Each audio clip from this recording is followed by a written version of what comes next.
যাকে বিশ্বমঞ্চে পাকিস্তান ডুগডুগিবাজি আজাদ কাশ্মীর বলে চিৎকার করে, যেখানে আলাদা সংবিধান, আলাদা রাষ্ট্রপতি আর আলাদা প্রধানমন্ত্রীর বিজ্ঞাপন দেওয়া হয়, আজ সেখানে রাস্তার মাটিতে মুখ থুবড়ে শুয়ে প্রাণ বাঁচাচ্ছেন সাধারণ মানুষ।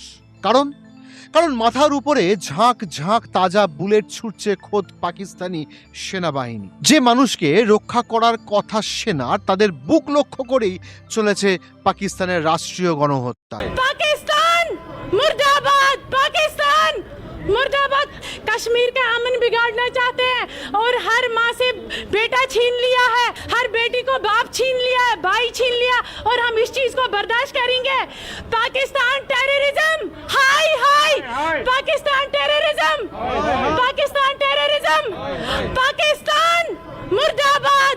এই নজিরবিহীন বারুদ আর রক্তের মধ্যে দিয়েই আজ বিশ্ব দরবারে সম্পূর্ণ উলঙ্গ হয়ে পড়েছে পাকিস্তানের দ্বিমুখী চাল আর চরম বর্বরতার আসল চেহারা। আর সেই বর্বরতাকেই ভারতের সাথে ক্ল্যারিফাই করেছে পাকিস্তানের প্রতিরক্ষা মন্ত্রী খ্বাজা আসিফ। কিভাবে? নমস্কার, আমি দিব্যেন্দু, ইন্টারজিও চ্যানেলে আপনাদের স্বাগত। ঘটনাটির ভিতরে যাওয়ার আগে ভারত ও পাকিস্তানের সীমানা ঘেঁষে থাকা এই ভূখণ্ডের মানচিত্র ও প্রশাসনিক কাঠামোটি বোঝা অত্যন্ত জরুরি। 1947 সালে পাকিস্তানের সশস্ত্র প্রচ্ছন্ন অনুপ্রবেশকারী ও সেনা বেআইনিভাবে জম্মু ও কাশ্মীরের যে অংশটি দখল করেছিল, সেটিকে আমরা বলি পাকিস্তান অধিকৃত কাশ্মীর। কিন্তু পাকিস্তান প্রশাসন প্রশাসনিক সুবিধার জন্য এবং আন্তর্জাতিক বিশ্বকে বিভ্রান্ত করতেই পুরো ভূখণ্ডকে দুটি আলাদা ভাগে ভাগ করে রেখেছে। প্রথম অংশ POJK, জম্মু কাশ্মীর সীমানা ঘেঁষে থাকা একটি সরু ভূখণ্ড, যার মধ্যে রয়েছে মুজফফরাবাদ, মিরপুর এবং পুঞ্চ অঞ্চল। পাকিস্তান বিশ্বকে দেখানোর জন্য এর নাম দিয়েছে আজাদ জম্মু কাশ্মীর বা AJK। দ্বিতীয় অংশ গিলগিট বাল্টিস্তান, বিশাল বিস্তৃত উত্তরাঞ্চল এলাকা, যাকে পাকিস্তান নিজেদের তথাকথিত পঞ্চম রাজ্য হিসেবে ঘোষণা করে রেখেছে এবং এর জন্য একটি আলাদা পতাকাও বানিয়ে রেখেছে। পাকিস্তানের খাইবার পাখতুনখোয়া ও পাঞ্জাব প্রদেশের বর্ডার লাগোয়া এই অঞ্চলের নামমাত্র একটি অন্তর্বর্তীকালীন 1974 সালের সংবিধান এবং নিজস্ব সরকার রয়েছে। কিন্তু মূল বাস্তবতা হলো প্রতিরক্ষা, পররাষ্ট্রনীতি, অর্থনীতি, অর্থ সরবরাহ এবং শীর্ষ প্রশাসনিক সিদ্ধান্ত সবটাই চলে ইসলামাবাদে বসে থাকা পাকিস্তানি শাসক ও রাওয়ালপিন্ডি সেনা দপ্তরের রিমোট কন্ট্রোলে। ওখানকার প্রধানমন্ত্রী ও রাষ্ট্রপতির কেবলমাত্র পুতুল গোছের কিছু ভূমিকা রয়েছে, যাদের সুতো বাঁধা থাকে ISI এবং সেনাপ্রধানের আঙুলে। কিন্তু হঠাৎ রণক্ষেত্র কেন হলো পাক অধিকৃত কাশ্মীর? সাম্প্রতিক সময়ে এই অঞ্চলে বিদ্রোহের আগুন চরম রূপ নেওয়ার প্রত্যক্ষ কারণ হলো সেখানকার তথাকথিত বিধানসভার নির্বাচন। পাকিস্তান অধিকৃত কাশ্মীরের বিধানসভায় মোট আসন সংখ্যা 53টা বা 53। এর মধ্যে 45টা আসন নির্ধারিত সাধারণ নির্বাচনের জন্য আর 8টা আসন সংরক্ষিত নারী, ধর্মীয় সংখ্যালঘু ক্যাটাগরিতে। কিন্তু এই 45টা সাধারণ আসনের মধ্যে লুকিয়ে রয়েছে আসল জালিয়াতি ও জট। এই 45টা আসনের মধ্যে 12টি আসন সংরক্ষিত রাখা হয়েছে 1947, 1965 এবং 1971 সালের ভারত পাকিস্তান যুদ্ধের সময় জম্মু ও কাশ্মীর থেকে বাস্তুচ্যুত হয়ে পাকিস্তানের বিভিন্ন প্রদেশে, যেমন পাঞ্জাব, সিন্ধ, এই সব জায়গায় গিয়ে বসবাস করা মানুষদের নামে। বর্তমানে স্থানীয় জনগণের তৈরি জোট Jammu Kashmir joint Awami action committee বা জ্যাক বা JAAC যে ঐতিহাসিক আন্দোলনের নেতৃত্ব দিচ্ছে, তাদের মূল ক্ষোভ এই 12টা সংরক্ষিত আসনকে কেন্দ্র করে। তাদের কথা, এই 12টা আসনই ভুয়ো ও ভোট জালিয়াতি ও রাষ্ট্রীয় কারচুপির খেলা, যাকে স্পষ্ট অভিযোগী 12টা আসনে বাস্তবে কোনো আসল শরণার্থী বা বাস্তুচ্যুত মানুষ ভোটই দেন না। পাকিস্তানের কেন্দ্রে যে দল ক্ষমতায় থাকে বর্তমানে, যেমন নওয়াজ শরীফের PMLN এবং বিলওয়াল ভুট্টোর PPP, তারা এই 12টি আসনে নিজেদের পুতুল বা পছন্দের মতো মানুষদের বসিয়ে দেয়। মোট 53টা আসনের মধ্যে 12টা ভুয়ো আসন আর 8টি সংরক্ষিত আসন, অর্থাৎ 20টি আসন কোনো পরিশ্রম ছাড়াই শাসক দলের পকেটে চলে যায়। ফলে 53 আসনের বিধানসভায় সংখ্যাগরিষ্ঠতা অর্থাৎ 27টি আসন পেতে শাসক দলকে বাকি 33টি সাধারণ আসনের মধ্যে মাত্র 7 থেকে 8টি আসন জিতলেই কাজ শেষ। যেমনটা এবারও ঘটেছে। মিরপুর বিভাগে অনুষ্ঠিত প্রথম দফার ভোটে নওয়াজ শরীফের দল PMLN 9টি আসন পকেটে পুরে টেকনিক্যালি সরকার গড়ার জায়গায় চলে গেছে।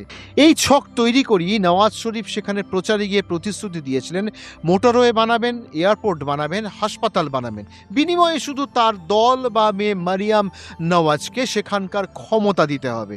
এটি স্বাধীন গণতন্ত্র নয়, বরং নির্বাচনের নামে এক চরম প্রহসন। প্রশ্ন উঠতে পারে, তাহলে বিরোধী রাজনৈতিক দলগুলো কি করছে, প্রতিবাদ কেন করছে না? এর উত্তর হলো, সেখানে কোনো রাজনৈতিক বিরোধী দলকেই রাখা হয়নি। ইমরান খানের দল PTIকে নিষিদ্ধ কোণঠাসা করা হয়েছে। আগে যিনি প্রধানমন্ত্রী ছিলেন অর্থাৎ চৌধুরী আনোয়ারুল হক, যিনি নিজের রাজনৈতিক কেরিয়ার বাঁচাতে ইমরান খানের থেকে আলাদা হয়ে স্বতন্ত্র হয়ে যান, ফলে অনাস্থা প্রস্তাবের মাধ্যমে তার বিদায় ঘটে। ফলে সেখানে সাধারণ মানুষের ক্ষোভ তুলে ধরার জন্য কোনো রাজনৈতিক প্ল্যাটফর্মই আর অবশিষ্ট নেই। ঠিক এই শূন্যতার জায়গায় আবির্ভূত হয় Jammu Kashmir joint action committee বা জ্যাকের। এটি রাজনৈতিক কোনো স্বার্থের জায়গা থেকে গঠিত দল নয়, বরং সাধারণ নাগরিকদের এক বিশাল জনজোট। তাদের মূল দাবিগুলো ছিল অত্যন্ত সাধারণ ও মৌলিক। নাম্বার 1, 12টি ভুয়ো আসন বাতিল করে বাস্তুচ্যুতদের নামে রাখা ওই 12টি ভুয়ো আসনের নির্বাচন বন্ধ করতে হবে, যাতে কেন্দ্র সরাসরি বিধানসভা দখল করতে না পারে। নাম্বার 2, মৌলিক অধিকার ও মূল্যবৃদ্ধি রোধ বন্ধ করতে হবে, কারণ পিওকেতে চাল, গম, আটা, নিত্য প্রয়োজনীয় জিনিসপত্রের চরম মূল্য বৃদ্ধি করছে। নিজেরা বিদ্যুৎ উৎপাদন করলেও অঞ্চলটির জনগণকে আকাশ ছোঁয়া বিদ্যুতের বিল দিতে হচ্ছে। নাম্বার 3, স্থানীয় সম্পদ লুট বন্ধ করতে হবে, কারণ পাকিস্তানের কেন্দ্রীয় সরকার এই অঞ্চলের সমস্ত প্রাকৃতিক ও খনিজ সম্পদ শোষণ করছে, কিন্তু বিনিময়ে জনগণকে ন্যূনতম নাগরিক সুযোগ সুবিধা দেওয়া হচ্ছে না। এই সামান্য কয়েকটি বেসিক চাহিদা পিওকের মানুষ চাইছে, আর তার বদলে ছুটে আসছে বুলেট। সাধারণ মানুষ যখন বেঁচে থাকার ন্যূনতম অধিকার, খাদ্য আর ন্যায্য ভোটের দাবি নিয়ে রাজপথে নামলো, তখন তথাকথিত আজাদ সরকারের অভিভাবক পাকিস্তানি সেনাবাহিনী কি করলো? তারা কোনো আলোচনা বা সমঝোতার রাস্তায় না গিয়ে আন্দোলনকারীদের উপর নামিয়ে আনলো নির্মম রাষ্ট্রীয় সন্ত্রাস, উন্মুক্ত গুলি বর্ষণ করলো। আন্দোলনকারীদের ছত্রভঙ্গ করতেও ভয় দেখাতে শহরের মোড়ে মোড়ে খোলা জায়গায় সাধারণ মানুষের উপর তাজা গুলি চালানো হয়।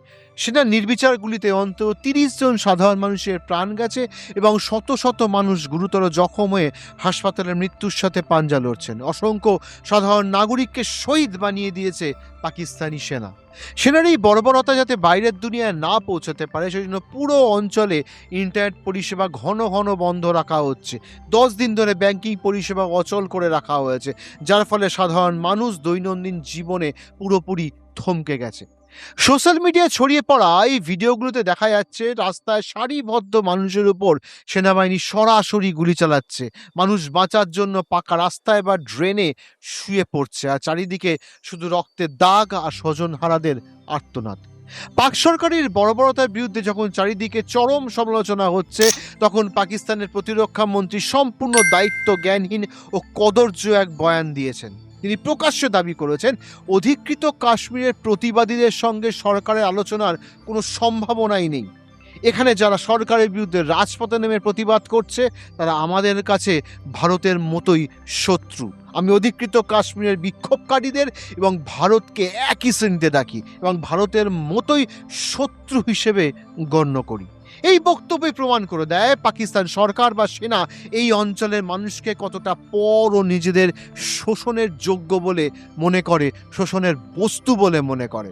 যারা নিজেদের অধিকার চায়, নিজেদের খাদ্য চায়, তাদের সোজা ভারতীয় এজেন্ট বা শত্রু তকমা দিয়ে বুকে গুলি চালিয়ে দেওয়ার অলিখিত লাইসেন্স নিয়েছে রাওয়ালপিন্ডি।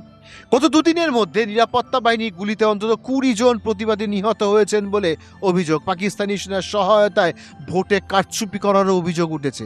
এর প্রতিবাদে মঙ্গলবার রাওয়ালকোট থেকে মুজাফফরাবাদের দিকে মিছিল করে প্রতিবাদী নাগরিক সংগঠন জয়েন্ট আওয়াম অ্যাকশন কমিটি, এই সংগঠনকেও কয়েক মাস আগে নিষিদ্ধ ঘোষণা করেছে পাকিস্তান। সম্প্রতি এই পরিস্থিতি নিয়ে প্রশ্ন করার প্রতিরক্ষা মন্ত্রী খোয়াজাকে জানতে চাওয়া হয় আন্দোলনকারীদের সঙ্গে সরকার কোনো আলোচনায় বসতে চায় কি না। তবে অধিকৃত কাশ্মীরের সঙ্গে কোনোভাবেই আলোচনায় বসতে রাজি নয় ইসলামাবাদ, তা স্পষ্ট করে দেন পাক প্রতিরক্ষা মন্ত্রী। ভারত এই বিষয়ে কড়া প্রতিক্রিয়া দিয়েছে। ভারতের পররাষ্ট্র মন্ত্রণালয়ের মুখপাত্র রণবীর জয়সওয়াল সংবাদ সম্মেলনে বলেন যে পাকিস্তান অধিকৃত জম্মু ও কাশ্মীরে সাধারণ ও শান্তিপূর্ণ আন্দোলনকারীদের উপর পাকিস্তান সরকার ও সেনাবাহিনী নির্মম দমন পীড়ন চালাচ্ছে। 40 জনেরও বেশি নিরীহ মানুষের মৃত্যু হয়েছে এবং বহু মানুষ গুরুতর আহত হয়েছেন। প্রতিবাদকারীদের শত্রু হিসেবে আখ্যা দেওয়া থেকে পিওজেকের জনগণের প্রতি পাকিস্তান সরকারের চরম অবহেলা ও ঘৃণার মনোভাব অ্যাবসলিউট ডিসডেইন বলে প্রকাশ পেয়েছে। জয়সওয়াল পাকিস্তানের কর্মকর্তাদের উদাহরণ দিয়ে বলেন, পাকিস্তান নিজেরাই স্বীকার করেছে যে একসময় ভারতকে আক্রমণের জন্য তারা যে তথাকথিত মুজাহিদিন দলগুলোকে প্রশিক্ষণ, অর্থ ও অস্ত্র দিয়েছিল, তারা আজ নিজেদের সরকারের বিরুদ্ধে অস্ত্র তুলে নিয়েছে। ভারতের পক্ষ থেকে স্পষ্ট করে বলা হয় যে পিওজেকেতে আয়োজিত সাম্প্রতিক নির্বাচন আসলে জনগণের কাছে পাকিস্তান সরকারের এক অপমানজনক প্রত্যাখ্যান। সহিংসতার শিকার স্থানীয় মানুষ ও সংগঠনগুলো যেমন জেকে, ইউকে, পিএনপি জাতিসংঘের অধীনে একটি স্বাধীন আন্তর্জাতিক তদন্ত চেয়েছে এবং ভারতও আন্তর্জাতিক সম্প্রদায়কে পিওজেকেতে পাকিস্তানের মানবাধিকার লঙ্ঘনের ঘটনা পর্যবেক্ষণ করার আহ্বান জানিয়েছে। ভারত আবারও নিজের অবস্থান খুব স্পষ্ট করে দিয়েছে। সমগ্র পাকিস্তান অধিকৃত জম্মু ও কাশ্মীর ভারতের একটি অবিচ্ছেদ্য অংশ। পাকিস্তান সারা বিশ্বের আন্তর্জাতিক মঞ্চে, তা সে জাতিসংঘ হোক বা ওআইসি হোক, কাশ্মীরের মানুষদের অধিকার নিয়ে যে মায়া কান্না কাঁদে, পিওকের রক্তক্ষয়ী বাস্তবতায় সেই মিথ্যে মুখোশ এক ঝটকায় খসে পড়েছে। আন্তর্জাতিক মানবাধিকার সংস্থা অ্যামনেস্টি ইন্টারন্যাশনাল এই ভোটের চরম জালিয়াতি, ভুয়ো আসন ব্যবস্থা এবং সাধারণ মানুষের উপর বর্বরচিত মানবাধিকার লঙ্ঘনের বিরুদ্ধে সোচ্চার হয়েছে। আন্তর্জাতিক সংবাদ মাধ্যমে আল জাজিরার মতো আন্তর্জাতিক সংবাদ মাধ্যমগুলো সেনারি তাণ্ডব, রক্তপাত ও 10 দিন ধরে ইন্টারনেট ও ব্যাংক বন্ধ করে মানুষকে বন্দি রাখার বিশ্বমঞ্চে কভার করেছে এবং প্রচণ্ডভাবে নিন্দাও করেছে। এই কারণে ইউরোপ, আমেরিকার মতো দেশগুলোতেও পিওকের মানুষজন অভিনব বিক্ষোভ দেখিয়েছে। যুক্তরাজ্যের বার্মিংহ্যামে পাকিস্তান কনসুলেটের সামনে ব্রিটিশ কাশ্মীরি বাসিন্দারা, অর্থাৎ পিওজেকে বা পাকিস্তান অধিকৃত কাশ্মীরের বাসিন্দারা কনসুলেটের প্রবেশদ্বারে জুতো রেখে একটি প্রতীকী প্রতিবাদ জানিয়েছেন। প্রতিবাদের কারণ, পাকিস্তান অধিকৃত কাশ্মীরের রাওলা কোর্টে সাধারণ নাগরিকদের ওপর পাকিস্তানি নিরাপত্তা বাহিনীর সাম্প্রতিক সহিংসতা ও হত্যাকাণ্ডের বিরুদ্ধেই ক্ষোভ প্রকাশ করা হয়।